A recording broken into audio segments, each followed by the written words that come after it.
Muy buenas tardes a todos quienes nos siguen acompañando aquí en Ludópolis Digital 2020. Tenemos el honor y el agrado de presentar a Simón Weinstein y a Coque Larraín en representación de Margarita Pino y de Diego Burgos, de Fractal Juegos, con la charla Tough Calls, del concepto al juego.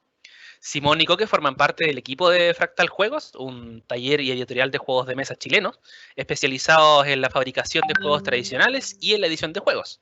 Han localizado al español una gran variedad de juegos de mesa modernos y se preparan para lanzar el juego Tough Calls, un juego narrativo y argumentativo que se desenvuelve en diversos escenarios post-apocalípticos.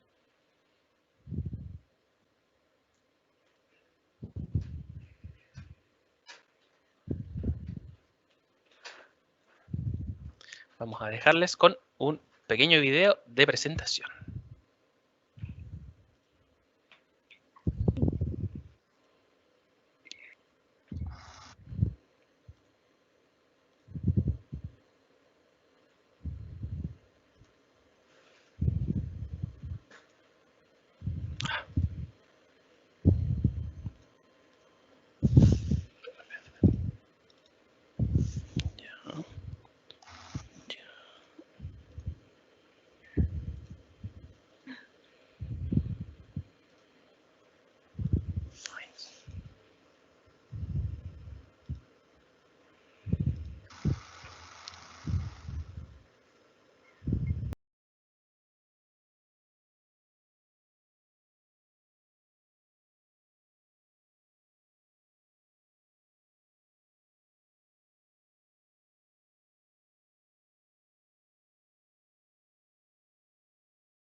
Hola a todos y a todas, ¿cómo están? Aquí somos, bueno, estamos Jorge y yo, Simón. Vamos a hacerle ahora espero que le haya gustado el video de partida. Un dato curioso, ese video es la primera vez que lo mostramos en público recién. Esta fue la primera primicia de esta charla, se vienen muchas más. Pero lo que hoy día queremos partir comentándoles que, bueno, tenemos un poco de pena, ya que tuvimos que hacer un giro de 180 grados con nuestra exposición, ya que originalmente queríamos exponer junto a Diego y Maggie, que son los autores de Tough Calls, pero ellos por razones de fuerza mayor lamentablemente no van a poder estar acá hoy día, sino que vino mi compañero Coque en su reemplazo. O sea, yo soy Maggie y Diego al mismo tiempo, en una fusión mágica. Claro, pero de todas maneras les mandamos un abrazo gigante a ellos dos, y igual ya sabemos que tendremos otras oportunidades donde podremos conversar los tres, porque la idea de esta exposición es contarles un poco como todo el proceso que tuvimos con Tough Calls, desde que a ellos originalmente se les ocurrió la idea de este juego, hasta la transformación de esta idea en un producto ya acabado, que está pronto a llegar a Chile, pero que ya sufrió todo un proceso en el fondo de edición y transformación. Algo importante es que la Maggie y supongo que el Diego también están conectados, si es que hay un chat que creo que está funcionando, están presentes, así que pueden hablar todo el rato con la autora y el autor del juego. Sí, y en la parte de las preguntas y respuestas, ahí también vamos a poder interactuar con ellos, les pueden preguntar cosas a ellos y todo bien. Por escrito. Por escrito. Bueno, entonces, como les comentaba, la idea es hacer un repaso de cómo este juego pasó de ser una idea a ya un juego hecho y derecho.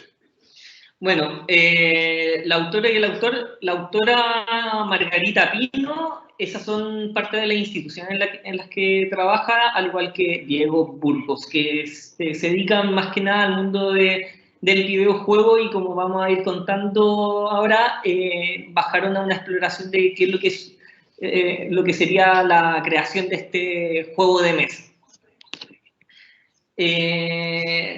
Lo primero que ellos se preguntaron, la Maggie y Diego, es qué significa finalmente ser un autor y autora de un juego de mesa. Y aquí hay un punto importante, y es que se habla un poco... Bueno, supongo que estamos en línea. Se habla un poco por favor, que nos escriban si es que estamos en línea, porque ahí sí polémica. Espera, dice que no se está viendo el power. Estamos en línea, no se está viendo el power. Perfecto. Denos un segundito.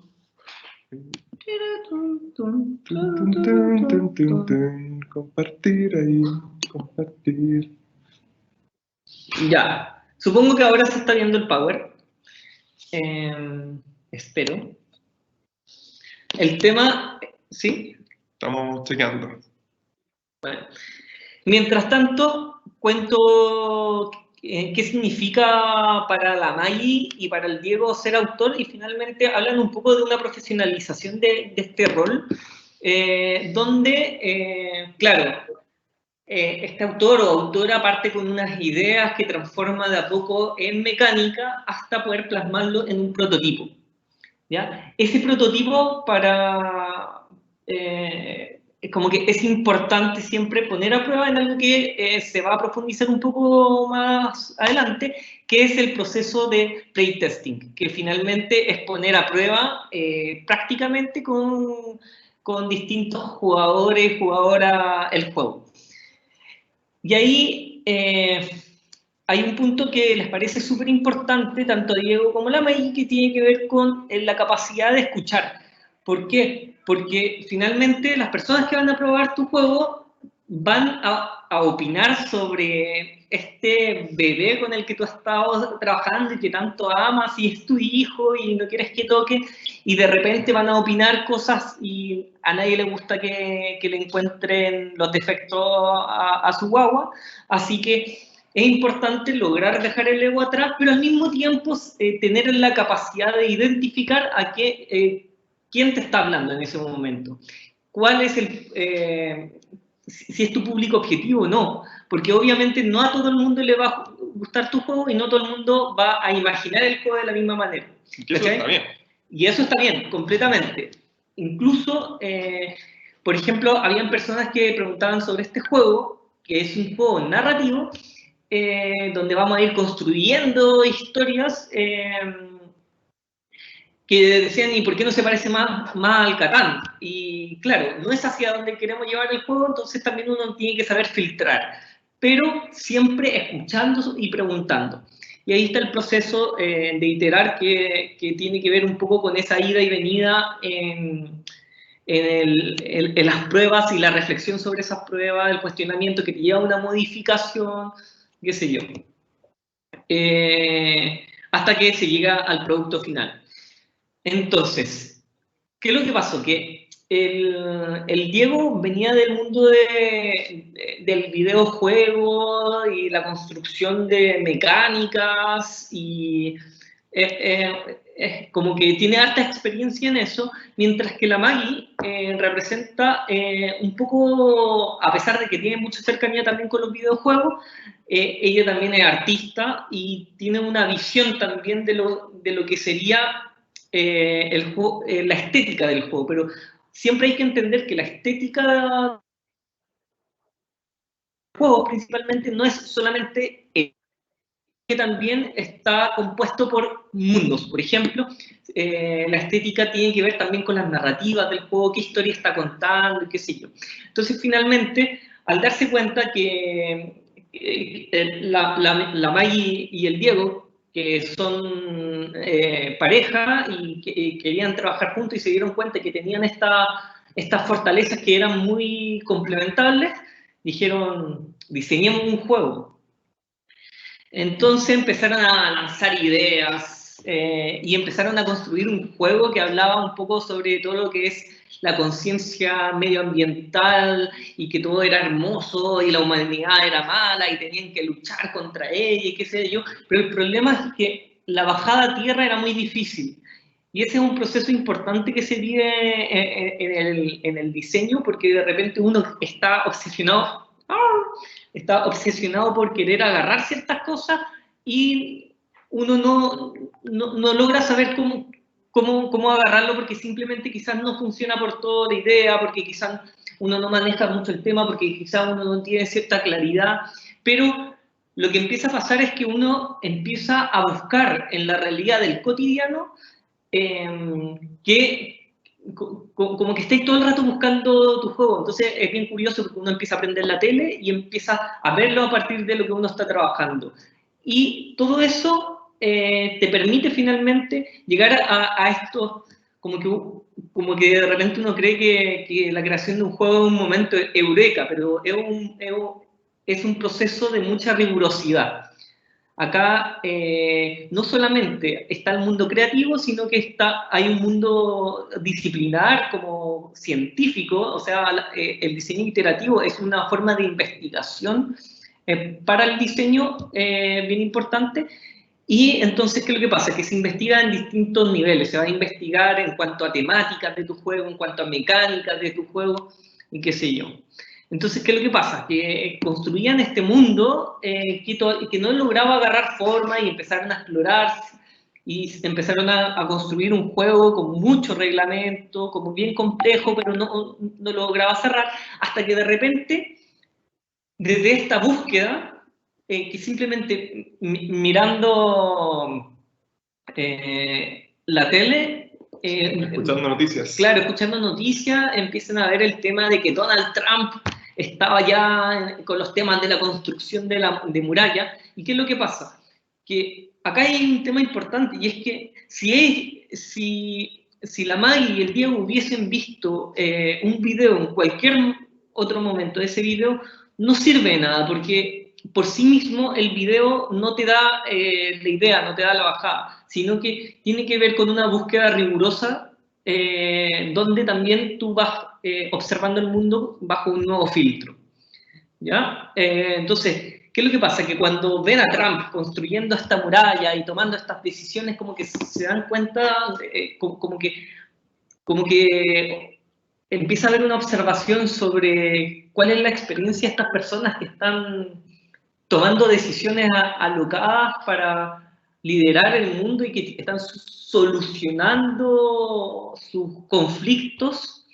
Y al mismo tiempo, la Maggie estaba jugando un juego que se llama Frostpunk, que ahí pueden ver ilustraciones, o sea, una gráfica del juego, donde es una persona que está viviendo en un planeta congelado y tiene que empezar a lograr sobrevivir y tomar ciertas decisiones sobre la sobrevivencia. Y ahí se dan cuenta que eso sí tiene una bajada mucho más concreta de lo que estaban buscando, que era un juego, claro, antes era sobre naturaleza, pero finalmente era un juego que cuestionara un poco las cosas, que generara una decisión ética importante, como que...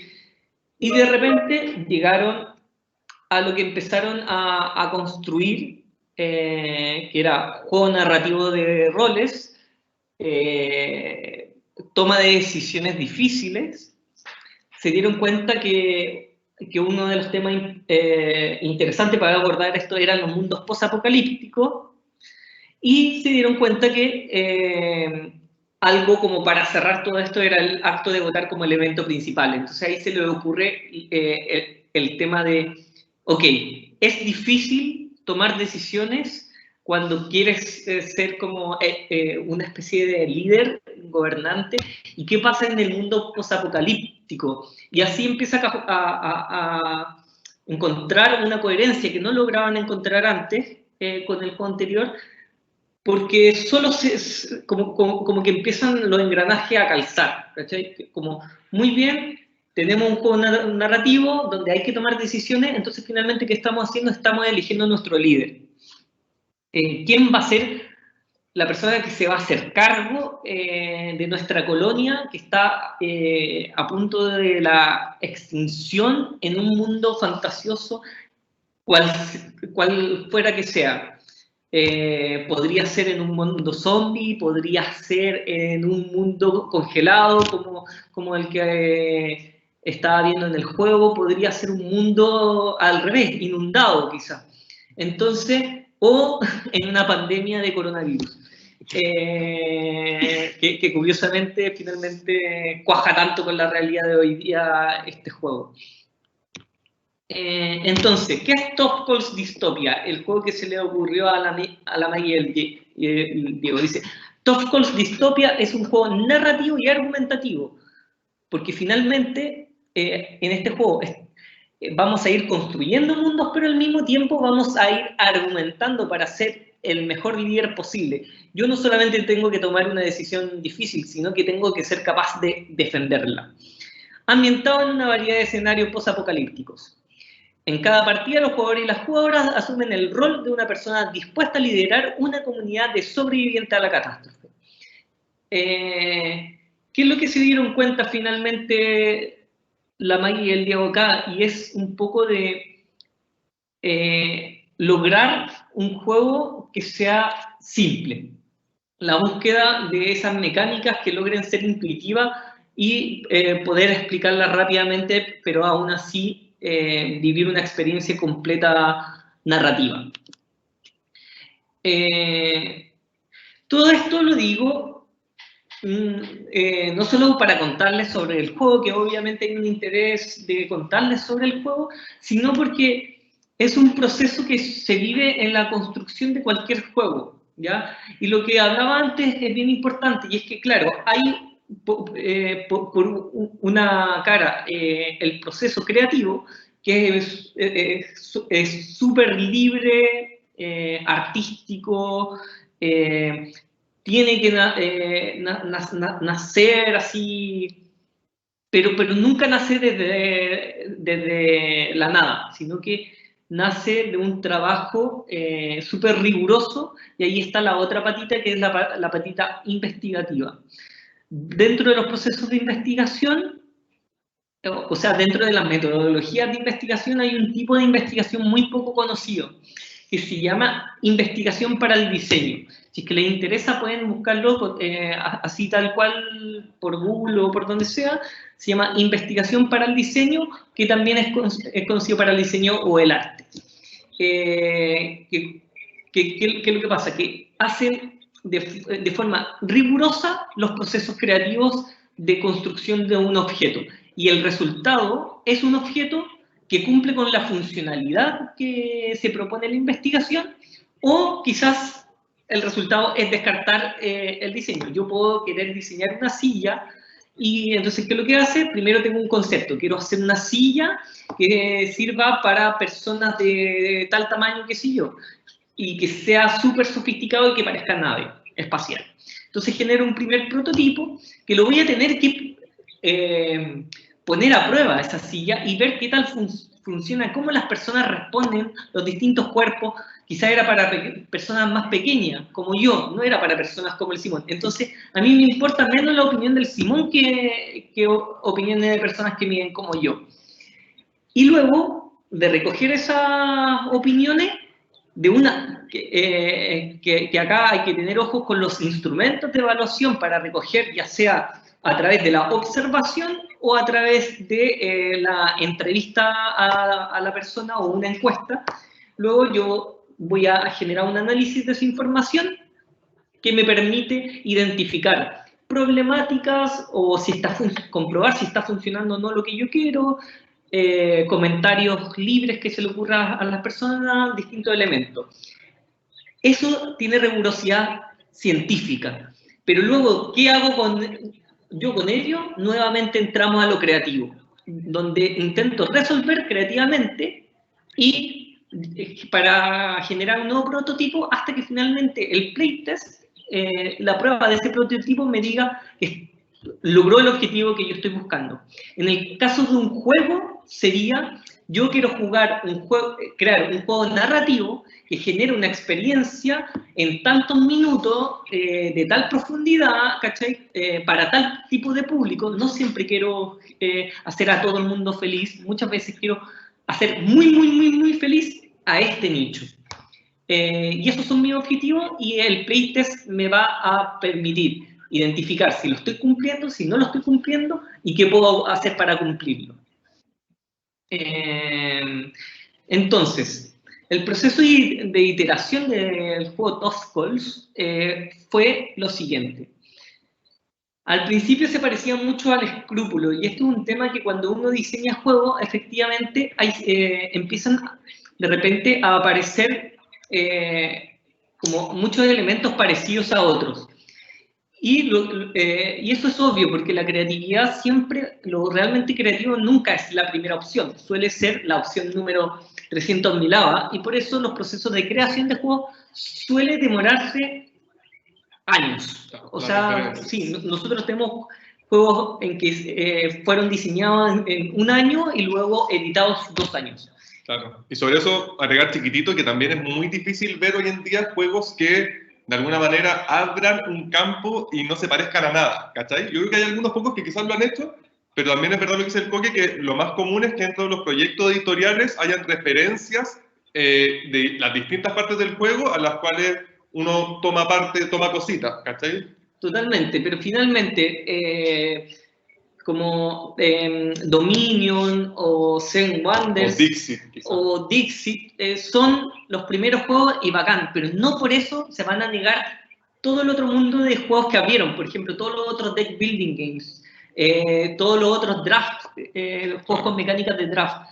No se niegan, al revés, usan como inspiración, usan la misma paleta de colores o los mismos ingredientes para la cocina. Sin embargo, yo por lo menos, usando los mismos ingredientes en las mismas cantidades que Jamie Oliver, créanme que yo voy a hacer caca a diferencia de Jamie Oliver.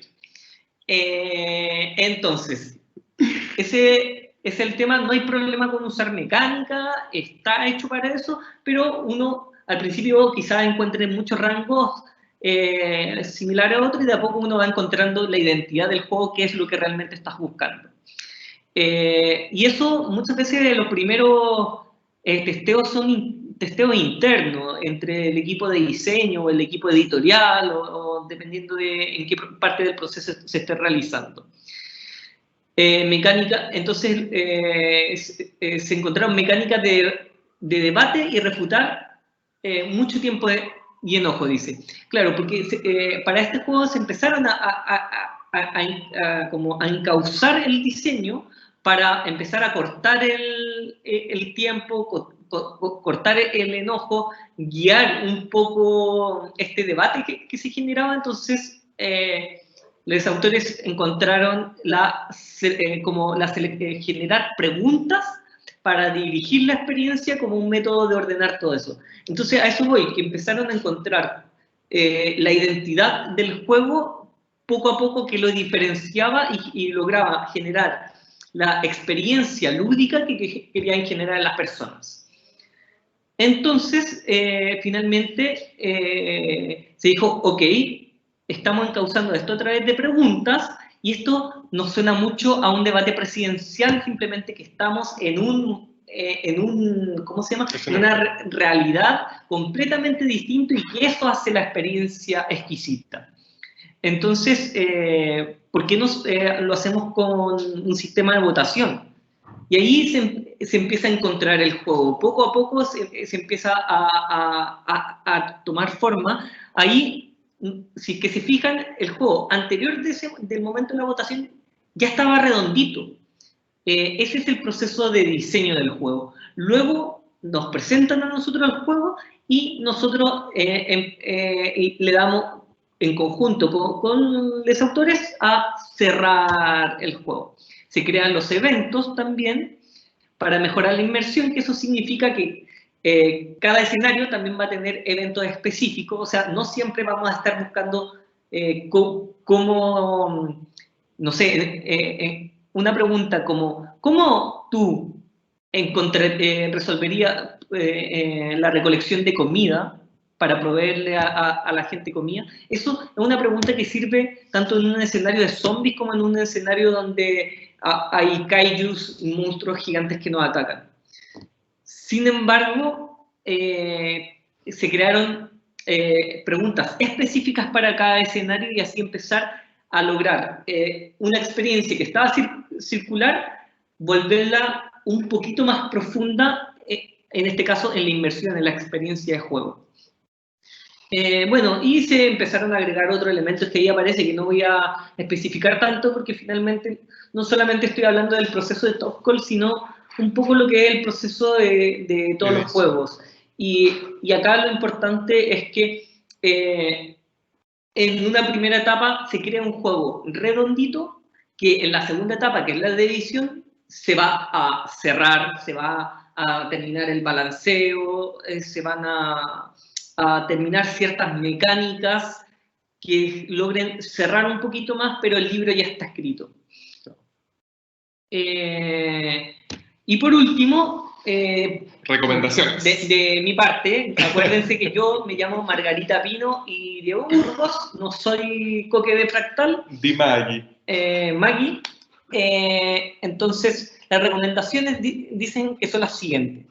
Jugar en diferentes tipos de juegos. O sea, acá, fíjense bien cómo autores generalmente suelen crear juegos, o sea, vean todos los juegos que crean personas que no juegan juegos modernos y van a ver que suelen ser Monopolies. Claro. Y eso tiene que ver porque uno se alimenta de referentes. No significa que uno va a plagiar el juego, significa que uno va a tomar inspiraciones, tomar sensaciones que te producen, te van a abrir la mente de posibilidades.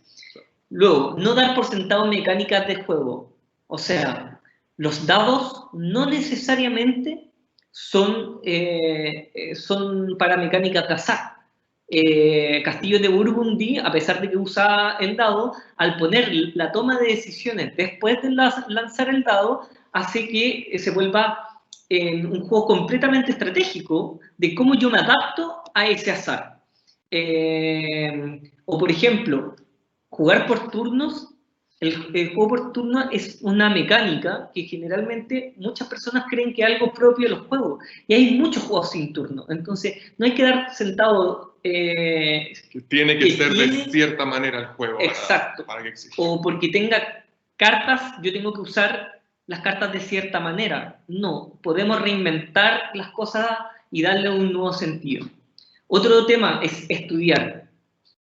Me ha tocado participar muchas veces en juegos en los que la gente se entrampa en no encontrar ciertas cosas y de repente tú tomáis el juego y dices, pero espera, ¿qué dice la literatura sobre el game design o sobre lo que sea? Porque se estudia a distintos niveles, al tiro voy a profundizar en eso, pero ¿qué dice, por ejemplo, si estás trabajando en un juego cooperativo, qué tipos de juegos cooperativos existen? Identificar el tipo de juego cooperativo, qué características tiene eso, y quizás logres identificar qué problemas tiene tu juego mucho más rápido que si simplemente estás buscando de manera intuitiva dónde está el problema. El estudio viene a distintos niveles. Acuérdense, bajo algunas teorías el juego está compuesto por mecánica, dinámica y estética, y tú puedes, dentro de todas las áreas del juego, estudiar. En el caso de Tough Calls, por ejemplo, se estudió también la estética. ¿Qué significa eso? De que se trataba sobre mundos distópicos y se estudió sobre los mundos distópicos. No es solamente qué es lo que yo creo sobre esos mundos distópicos, sino que me meto a investigar libros, qué tipo de literatura existe sobre mundos distópicos, cuáles son los más conocidos, y se genera una investigación dura, o sea, como, nuevamente diciendo, como para crear, hay una parte creativa, pero también hay una parte súper metódica.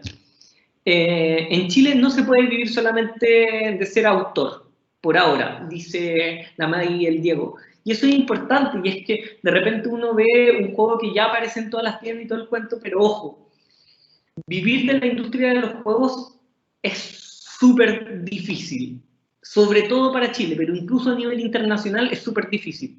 No hace muchos años lo están haciendo los grandes autores del mundo, entonces me ha tocado conocer personalmente a gente que quiere venir a vender ideas de juego, pero principalmente porque quiere hacer negocio.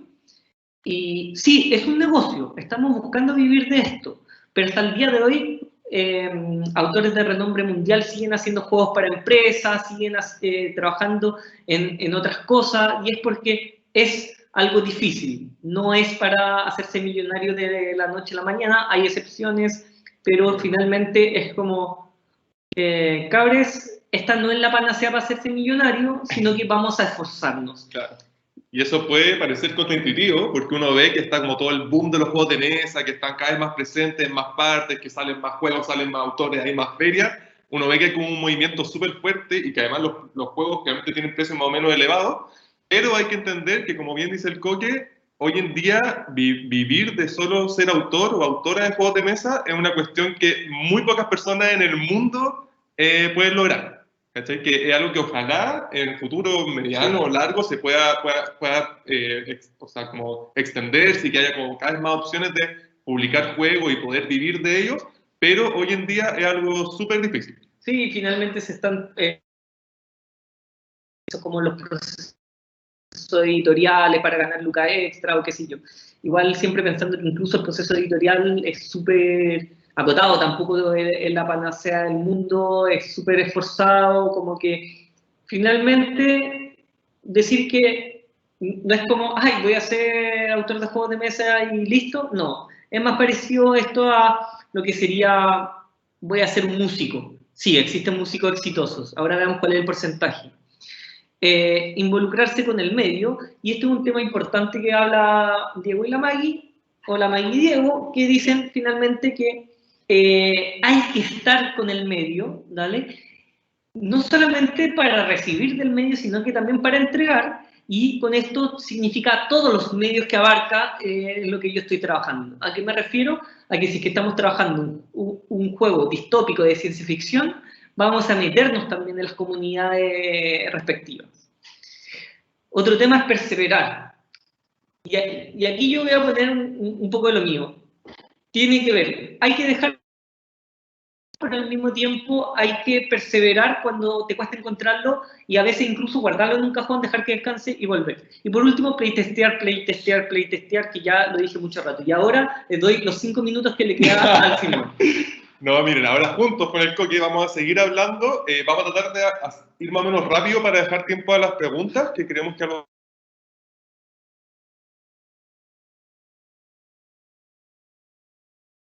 Maggi y Diego elaboraron esta idea después de todas las vueltas que le dieron, de todos los cambios, de todo el playtesteo, de toda la investigación, y en el fondo nos la presentaron a nosotros a Fractal. Y en ese sentido, primero decir que para nosotros, como Fractal, este juego es muy importante en nuestra corta vida editorial, ya que es el primer juego que nosotros hacemos 100% de cero. O sea, no 100% de cero, pero que sí tomamos en el fondo en sus etapas tempranas. Como editores. Como editores. Ya que a diferencia de Corruptia, que está por ahí, Corruptia nosotros hicimos la segunda edición del juego, pero esto la Cami y Feño ya lo tenían listo. O sea, es un juego que ya tuvo su primera edición, que fue súper exitosa, y que nosotros en el fondo solo la amononamos un poquito, pero en cambio en el caso de Tough Calls, nosotros, los autores llegaron con un prototipo que después vamos a mostrar bien en detalle, pero se hizo todo un trabajo editorial en el fondo de desarrollo, al principio junto con los autores sobre todo, de cerrar el juego en cuanto a reglas, de incorporar algunos elementos, y después ya el cierre propiamente tal editorial de lo que significa editar un juego, de buscar, ahora vamos a ver bien qué se trata todo ese tema. Acá hay como una breve línea de tiempo en la cual podemos ver que nosotros en el fondo en marzo del año pasado se nos presentó el juego a nosotros y que rápidamente causó como un flechazo bien fuerte en el equipo y rápidamente fue como esta idea es súper buena, esta idea está súper redonda, tomémosla, y podemos ver las distintas etapas que se fueron sucediendo, como por ejemplo, al principio sobre todo muy de la mano de los autores, como todo lo que es el comienzo de redacción de texto o la búsqueda de ilustrador, lo que fueron los testeos, porque los autores tuvieron sus testeos previo de mostrarnos su prototipo y después nosotros tuvimos algunos testeos que fueron sobre todo para afinar algunos detallitos. Acá igual yo quiero destacar el vórtice de la perdición, que el vórtice de la perdición, que es el segmento rojo, es un vórtice que uno lo podría excusar como estallido social y como pandemia, pero la verdad es muy distinta. La verdad tiene que ver con que el vórtice existe en el 99% de los proyectos, al menos nuestros. Y eso que... ¿A qué me refiero con los vórtices? En que sacar proyectos no es lo que uno planifica en la... ¿Cómo se llama? En la carta Gantt. En la carta Gantt.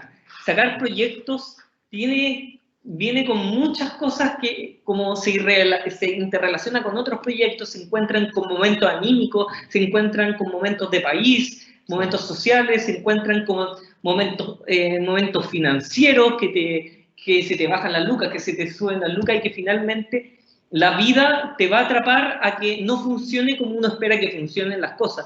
Y esto es algo bien importante porque dentro de las consideraciones, cuando uno toma un proyecto, hay que considerar eso. Claro. Y eso es normal, o sea, como que eso hay que normalizarlo, por lo menos para nosotros, una cuestión que, si bien este es nuestro primer caso, creemos que es algo que hemos escuchado mucho de muchas personas distintas. En nuestro caso, como decía el Coque, fue estallido social, más pandemia, pero más otra infinidad de cosas. Pero claro, eso es... Hay que sincerarlo. ¿Por qué? Porque sincerándolo, por lo menos nos podemos hacer cargo de estos temas y yo recomiendo siempre plantearse estas posibilidades al momento de generar las cartas Gantt, al momento de llevar estos proyectos tan complejos. Claro, pero en el fondo el mensaje es de que, claro, acá estamos viendo un proceso que en total duró 1 año y medio, pero en el cual hubo 7 meses aprox, que estuvieron pausados, congelador, pero que igual estaban pasando cosas. Que no es que... También estaba en el trabajo de la exportación de licencia y todo el tema. Que son trabajos que, claro, uno espera, porque uno tiene ciertos contactos y qué sé yo, que se cierre de una manera, pero finalmente hay que decir, los procesos no son como en la carta Gantt y por lo tanto llevan una cantidad de tiempo y esfuerzo y lucas y todo increíble y ahí hay que considerarlo. Claro, y no son lineales y no son tan fáciles de predecir. Pero ahora vamos a ver un poquito en detalle cada una de estas etapas. Nos vamos a detener no son lineales, tenés la mansa línea de tiempo ahí. Nos vamos a detener algunos más que otros. Queremos hablar un poquito de esta diapositiva, nos importa harto profundizar un poco en ella, ya que creemos que es un caso bastante exitoso de cómo se presentó el proyecto a nosotros. La imagen que tenemos a la derecha es el prototipo que nos mostraron la Maggi y Diego en marzo del 2019, y como ustedes verán, son básicamente papeles, algunos con escenarios, otros con preguntas, y unos papeles pintados que eran votos. Y es muy importante decir que este prototipo, a pesar de que materialmente o sea, materialmente es lo que se espera para un prototipo. De hecho, podría decir, uno de los prototipos perfectos para presentar a una editorial, porque muchas veces, depende de la editorial igual, la editorial quiere poner su propio, dirigir el arte, muchas veces quizás te va a cambiar los mundos que tú propones, y si es que lo ven muy acabado, van a sentir que no se quieren meter ahí porque no van a poder tener incidencia en el proceso de edición.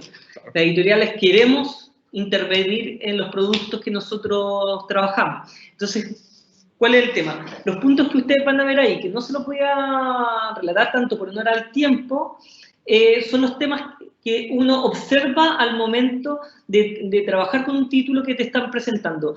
A nosotros no nos están presentando un juego terminado, porque nosotros lo vamos a terminar. Nos están presentando una experiencia que funciona con ciertas mecánicas que ya están bastante cerradas. Si está desbalanceado no hay problema, nosotros lo vamos a balancear en conjunto con los autores, con la autora y el autor, en este caso. Pero claro, en el fondo es como decir que en el fondo lo importante acá fue que si bien aún le faltaban muchas cosas por desarrollar al juego, sí había una idea, había un concepto, había una sensación de juego dentro de un prototipo funcional. O sea que nosotros pudimos jugar con ellos, pero nos dejaron el prototipo como 2 semanas y lo jugamos entre nosotros de nuevo, y eso era muy destacado. O sea, la sensación de juego que generaba, la experiencia en sí, era una cuestión que, a pesar de que le faltaba pega, era muy completa y era muy nueva. Sí, ese es el cuento, que finalmente los prototipos tienen que estar cerraditos. O sea, puede tener un desbalance, puede tener ciertas cosas que retocar en las reglas, pero tiene que ser un juego que funcione bien. Acá siempre hay que ver que todo esto funciona en su conjunto y no tiene una respuesta buena o una respuesta mala. Vida útil, por ejemplo, es un punto en que algunos juegos tienen que tener vida útil y otros juegos pueden, como los escape rooms, pueden ser jugados solamente una vez y está bien. Por eso siempre los análisis se generan en contexto. En el caso de este juego, a nosotros nos gustó el tema de la innovación, el tema de la fluidez, el tema de el análisis comercial que podíamos hacer, el tema de las posibles expansiones que se podían hacer y muchos otros puntos. Sí, eso es lo que van a observar cualquier editorial de los juegos que ustedes presenten, si que van a presentar juegos. Sí. Y último de este punto también, decir que al tiro también nos gustó mucho la idea de trabajar con la Maggi y Diego, porque ellos como autores se notaba que tenían una idea bien desarrollada de lo que querían hacer, y también al mismo tiempo estaban muy flexibles al cambio. O sea, tenían una disposición bastante amplia a ser editado, a trabajar juntos, a que llegáramos a consenso, a que discutiéramos, y esto fue así. O sea, los primeros meses fueron de reuniones cada semana o cada 2 semanas, en la cual se trabajaba en conjunto con ellos. Sí, ahí hay un tema importante, y es que una editorial quiere editar, y por lo tanto la disposición de los autores o las autoras incide en la selección de un título completamente. Si la persona no está dispuesta a que su juego sea editado, muchas veces va a ser rechazado, y para eso existen plataformas como Kickstarter para financiar juegos de autoedición. Sigamos. Bueno, ya esto se habló, vamos a empezar a saltar un poco ciertos temas. Pero lo más importante es decir que respecto a la estética que hablaba el Coque antes, acá nosotros notamos que a través de las gráficas y los textos eran como los 2 elementos que como editorial teníamos que desarrollar bastante ampliamente para, en el fondo, crear como la estética, el mundo que está proponiendo este juego. Y en cada texto, en el fondo, se refiere a que se hicieron distintos escenarios que tuvimos que ir investigando. Por otra parte, hubo testeos, que los testeos... Ya hablábamos de testeos. Pero solo mencionar que dentro de los testeos hay distintos tipos de testeos. Para nosotros fue muy importante testear el manual por una parte, y también otros detallitos de la jugabilidad, pero a la hora de testear es muy importante saber en el fondo qué estáis midiendo. ¿Cachai? Sí, entonces los procesos de testeo suelen ser testeos internos, que es donde están los equipos que trabajan el juego, los testeos externos, que son los testeos con personas externas al equipo y que te van a opinar desde otra parte, y ahí es importante saber quién te está opinando, todo el cuento. Y finalmente los testeos ciegos, que te permiten ya testear el juego que fue cerrado, revisar si el reglamento te sirve para que se juegue el juego que tú quieres que se juegue. O sea, quizás se comprende completamente mal, así que el testeo ciego es súper importante para poder cerrar bien el juego.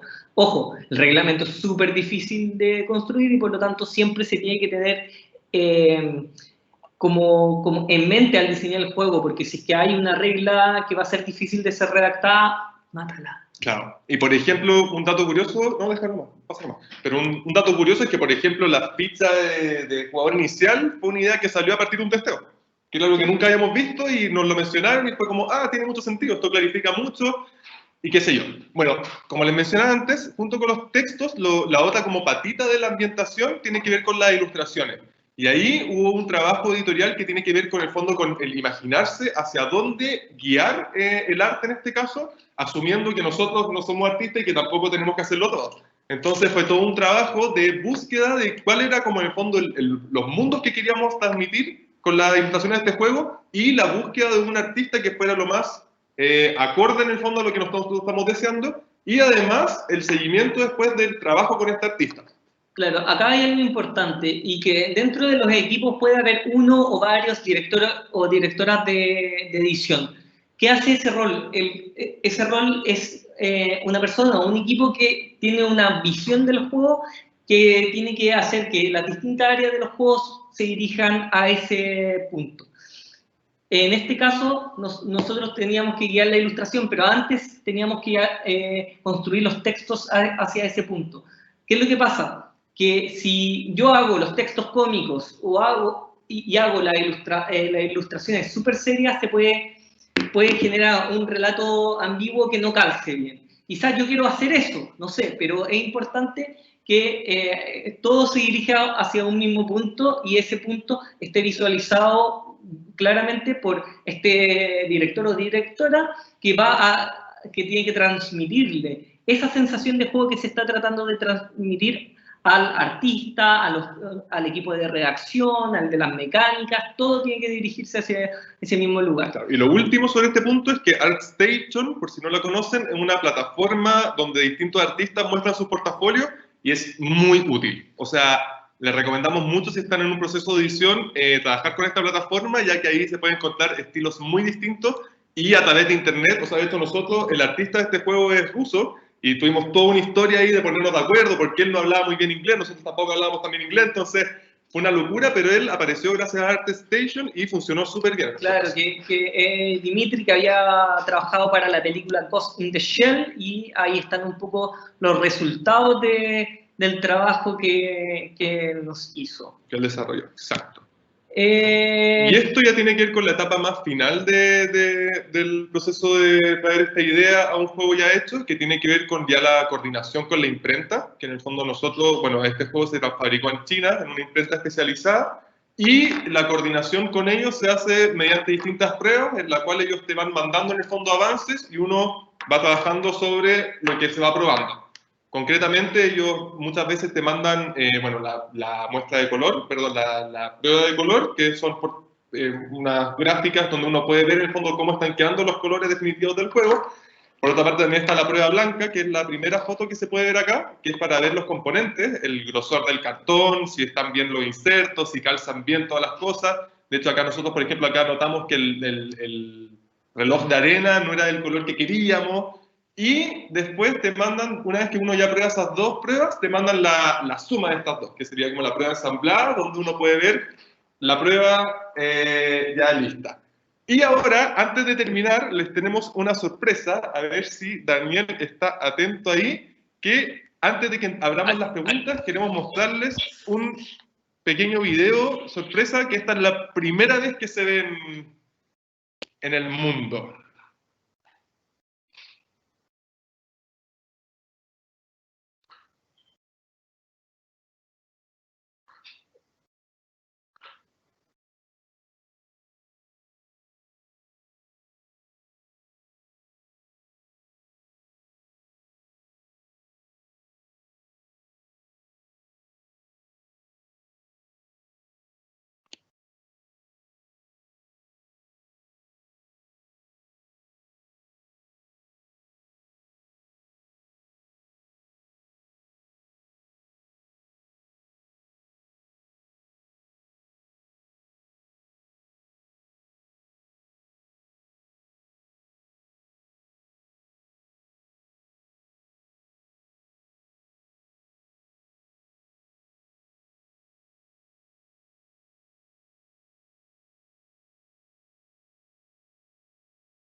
Genial. Y con ese video ya vamos... Que no se escuchó mucho, pero... No se escuchó mucho, pero pronto lo encontraremos en las redes sociales.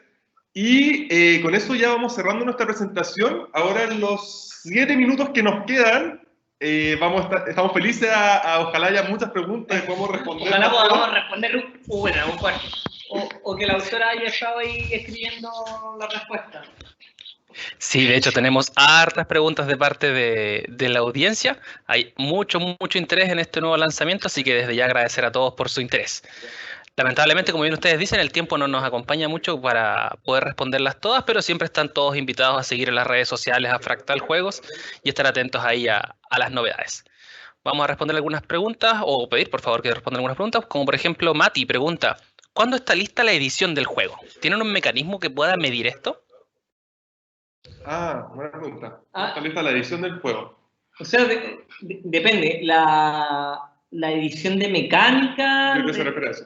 Porque si se habla de la mecánica, los testeos te van evidenciando justamente eso. Es importante tener buenos instrumentos de evaluación de testeo, afinar también el ojo en cuanto a la observación de los testeos para identificar que todo funciona y saber recoger los comentarios.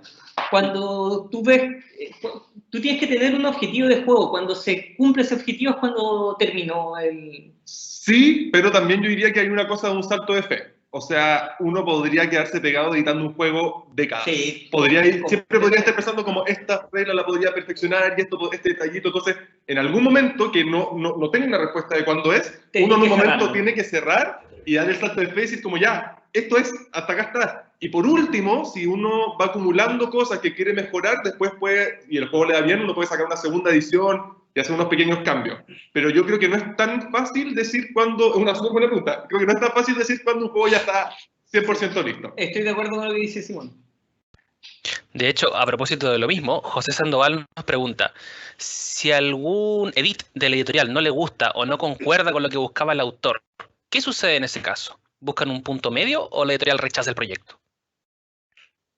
Otra buena pregunta.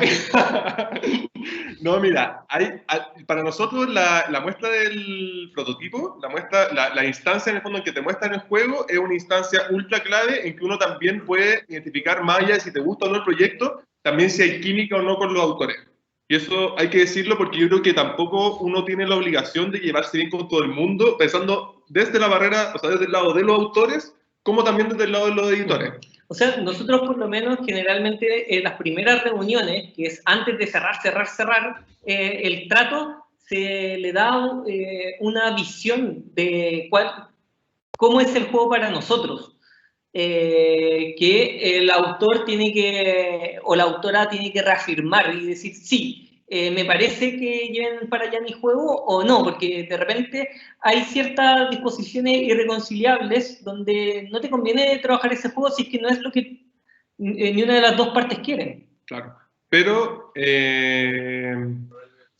eso es. Y también decir que en el fondo el juego siempre igual es del autor. Al final en la primera etapa de edición lo que uno hace más bien como editor es problematizar. Es presentarle cuestionamiento al autor, decirle como, oye, tenemos esta duda con esta parte, ¿para dónde creéis que puede salir? Pero en el fondo siempre se apuesta por un trabajo conjunto en el que ojalá los autores nunca sientan de que el juego está dejando de ser de ellos. Eso sería un problema, eso no estaría bien. Claro, pero igual hay ciertos temas en algunos ámbitos en que uno se involucra. Sí. Súper. Hay otra pregunta también relacionada con un tema que tocaron durante la presentación. Andrés Suárez nos dice, ¿qué hace falta en Chile para que la diferencia entre producir el juego aquí y el hacerlo en China sea un poco menor?